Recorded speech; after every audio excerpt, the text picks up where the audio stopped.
Assalamualaikum warahmatullahi wabarakatuh. Perkenalkan, nama saya Nani, NIM 2514050006.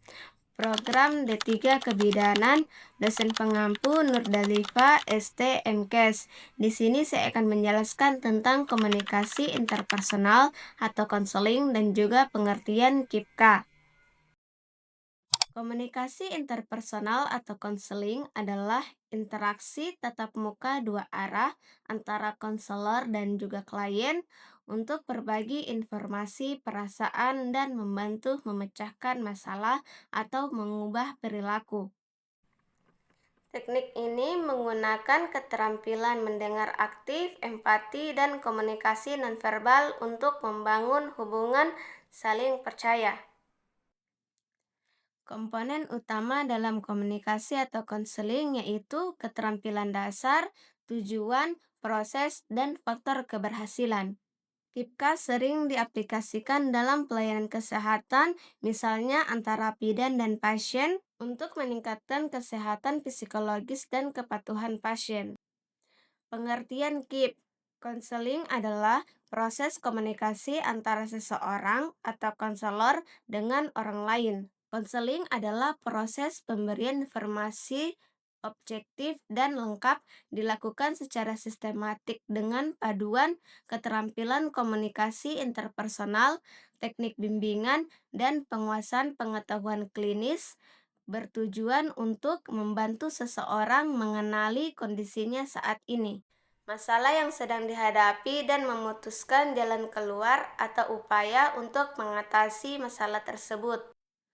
Faktor penghambat KIP yaitu satu, masalah data dan administrasi yang paling utama adalah satu, ketidaksesuaian data, kedua, data tidak masuk, ketiga, nomor KIP atau KKS tidak muncul. Kedua, masalah teknis sistem yaitu sistem penuh atau down. Faktor individual dan pemahaman yaitu satu, ketidaktelitian saat pendaftaran, kedua, keterlambatan pendaftaran.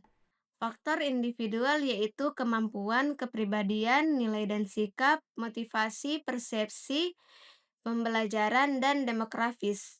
Faktor yang berkaitan dengan interaksi yaitu satu, komunikasi, kemampuan menyampaikan dan menerima pesan secara jelas, baik verbal maupun nonverbal. Dua, persepsi sosial yaitu cara kita menilai dan mempresentasikan perilaku atau orang lain seringkali dipengaruhi oleh kesan pertama. Tiga, empati yaitu kemampuan untuk memahami perasaan dan sudut pandang orang lain yang menjadi kunci hubungan yang harmonis. Empat, status dan peran yaitu kedudukan seseorang dalam kelompok yang menentukan ekspektasi perilaku saat berinteraksi. 5, norma sosial yaitu aturan atau kesepakatan tidak tertulis tentang apa yang dianggap wajar dalam suatu kelompok.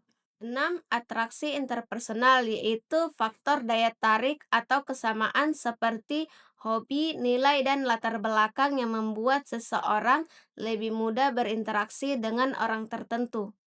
Kompetensi dalam melakukan percakapan yaitu satu, keterampilan kognitif dan linguistik, kedua, keterampilan interpersonal atau proses interaksi, tiga, keterampilan perilaku atau teknik bicara, empat, kepekaan situasional atau konteks.